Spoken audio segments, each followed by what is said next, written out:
саламатсыздарбы әріптестер. Мектепке дейінгі тәрбие мен оқытуды бастауыш, негізгі орта және жалпы орта білімнің, жалпы білім беретін оқу бағдарламаларын, техникалық және кәсіптік орта білімнен кейінгі қосымша білімнің білім беру бағдарламаларын және арнайы оқу бағдарламаларын іске асыратын білім беру ұйымдарында жұмыс істейтін педагогтерді және білім және ғылым саласындағы басқа да азаматтық қызметшілерді аттестаттаудан өткізу қағидалары мен шарттарын бекіту туралы Қазақстан Республикасының білім және ғылым министрінің 2016 жылғы 27 қаңтардағы нөмір 82 бұйрығына өзгерістер енгізілгенін білесіздер.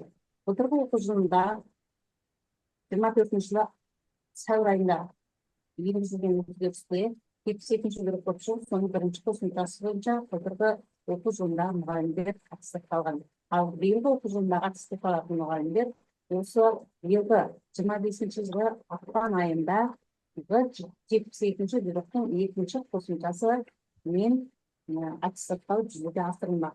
Осы бұйрықта педагог зерттеушілердің растайтын және педагог зерттеушілік санатынан өтетін, сонымен қатар кезектен тыс сарапшылыққа өткісі келетін педагогтарға және зерттеушілерге бұйрық бойынша міндеттеліп отырған өзінің авторлық әсірелемелерін 3 ауданға тарату керек деп міндеттеліп отырған қосымша тармақша бойынша бүгінгі күні қазіргі төмендегі педагогтар өздерінің авторлық бағдарламаларын ортаға салмақ.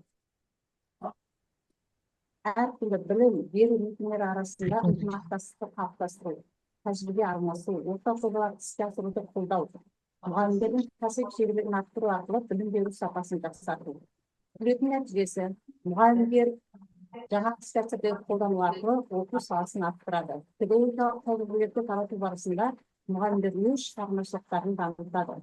Педагогикалық тәжірибелердің таратылуы нәтижесінде білім беру саласында тұрақты әрі тиімді өзгерістер орын алады. Мұғалімдер арасында кәсіби байланыстар орнап, болашақта бірлескен жұмыс жасау мүмкіндіктері ашылады. Бағдарламасы бойынша бүгінгі күні қазіргі уақытта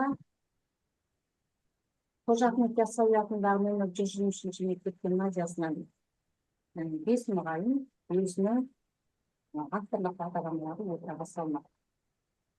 Бірінші, Айсұлу Жапарбекқызы, Төстөбегі сізде. 120 мектеп гимназиясының биология пәні мұғалімі Жүнеспаева Айсұлу Жапарбекқызы. Бүгінгі күні сіздермен тәжірибемді бөліскелі отырмын. Келесі бұл 7-ші сынып оқушыларына арналған жануарлардың жұмбақ әлемі атты элективті курс бағдарламасы. Курс бағдарламасы оқушылардың жас ерекшелігі ескере отырып құрастырылған. Курстың мазмұны 1 жылға арналған, бұл 34 сағаттан және 4 бөлімнен тұратын тақырыптар бойынша жоспарланған. Әр тақырыптар бойынша оқу мақсаттарына сәйкес теориялық және тәжірибелік жобалау, іздену, практикалық талдау тапсырмаларының маңызды. Жекелеген тақырыптарды меңгеруде оқушының білім дағдысының дамуына қажетті бұл жерде уақыттар көрсетілген. Бағдарламаның мақсаты мен міндеттері: біріншіден мақсаты оқушылардың шығармашылық қабілеттерін дамытуға жағдай жасау және табиғи тепе-теңдіктің ажырамас бөлігі ретінде жануарлар әлемі туралы білімді жүйелеу. Міндеттері: жануарлар әлемі құрылымдық ерекшеліктер, жануарлар қоректенуімен қозғалуы, оларды табиғи ортаның өзгермелі жағдайларына бейімдеу туралы білімдерін кеңейту және тереңдету.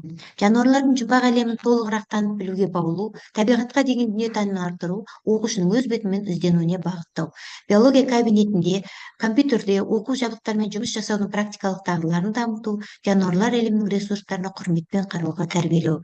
Күтілетін оқу нәтижелері: адам мен жануарлар арасындағы қатынастардың дәлелдерін келтіруге мүмкіндік туады. Қоршаған ортаның адам денсаулығы жағдайын тәуелділігін түсінеді. Адамдардың практикалық қызметіндегі жануарлардың рөлін анықтау мүмкіндік туғызады.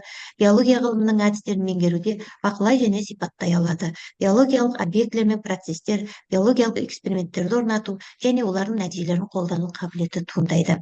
Яғни бұл 7-ші сыныпқа арналған бағдарлама, бұл элективті курс бағдарламасы оқушының жас ерекшелігіне байланысты әрине өте тиімді және жақсы жоспарлы түрде жазылған деп есептеймін. есептеймін.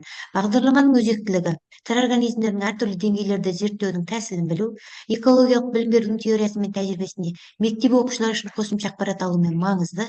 Сонымен қоса оқушының танымдық құзыреттілігінің дамуы, өз бетімен ізденуі мен жеке топта бірлесе жұмыс жасауы, өзгелермен ынтымақтастықта болып, жоба құрастыру іскерлігі артады. Бағдарлама тақырыптары жаңартылған білім беру мазмұны аясында әзірленген. Бағдарламаның негізгі басым бөлігі бұл экологиялық сауатты тұлға қалыптастыруда, қоршаған ортамен өзара әрекеттесу және олардың табиғаттағы өз орнын білумен ерекше. Оқушылар жануарлардың тіршілік ерекшелігіне қасиеттерімен және сыртқы түрін, тіршілік ету мекенінің бір бейнесін ашып көрсетеді. Әлемдегі жұмбақ жануарлардың түрлерін талдап, толық мәліметтер алу арқылы оқушының пәндік, ғылыми дүниетанымдық қызметі артады. Бұл бағдарламаны оқу қажеттілік кезінде. Жұмыстың ғылыми әдістемелік деңгейі қандай? Әрине, білім алушылар курс бойынша шығармашылық ғылыми зерттеу жүргізу арқылы өзіндік жұмыстың нәтижесін көреді. Басқа бағдарламалармен салыстырғанда, бүгінгі жануарлар әлемінің ресурстарының ұтымдылығын ескереді, оны көбейту және қорғау бойынша практикалық шараларда жүзеге асыру қажеттілігін түсінеді. Курстың жалпы практикалық белсенділікке бағытталған бағыты, зерттеу тапсырмалары, ойын сабақтары, цифрлық құзыреттілігі, практикумдар мен эксперименттік жұмыстар арқылы жүзеге асырылады.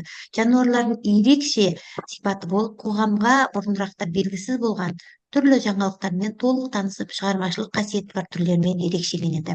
Қолданыстағы ақпараттар негізінде сипатталып енгізілген және сөздермен бұл өте тиімдірек.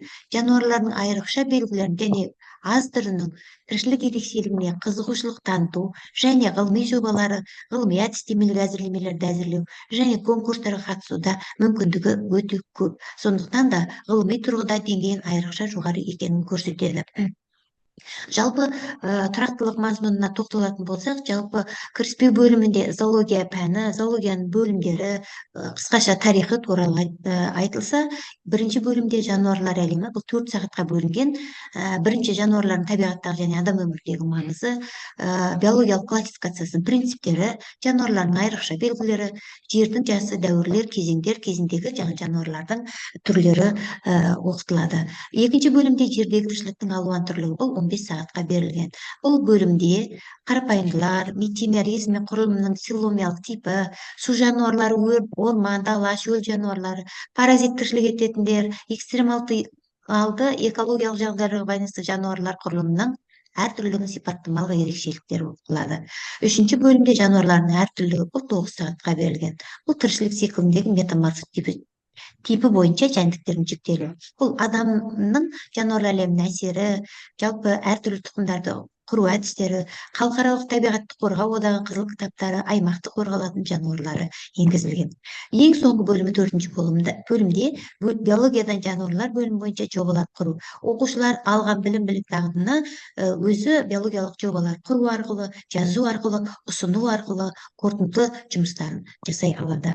Енді айтып кеттім, 34 сағаттан 4 бөлімнен тұрады деп. Теориялық бөлімге 20 сағат, тәжірибелік бөлімге 5 сағат, зертханалық жұмысқа 6 сағат берілген. Сонымен бір жылдық жалпы курс 34 сағатқа берілген. Қысқаша бағдарламада оқу қызметін және оқыту нәтижелерін сипаттау үшін қорытындылайтын болсам, кез келген ғылымның даму жетістігі оның әдіснамасы мен теориясының деңгейімен анықталатыны, теория мен тәжірибе бір-бірімен тығыз байланысты құрайтыны айқын екені жүйеленген. Тақырып мазмұны білім алушылар үшін дүниетанымдық көзқарасын дамытуда, танымның деңгейін жетілдіруді қалыптастыруда өте қажетті де тиімді екенін айта отырып, осы 7-ші сыныпқа арналған жануарлардың жұмбақ әлемі атты элективті курс бағдарламамда сіздермен бөліскеннің пайдасы болады деген ойдамын. Және өздеріңіздің практикаларыңызда қолдануға әбден тиімді және тәжірибемді бөлісіп таратуды ұсынамын. Назарларыңызға рахмет. Рахмет, құнды ақпарат болды.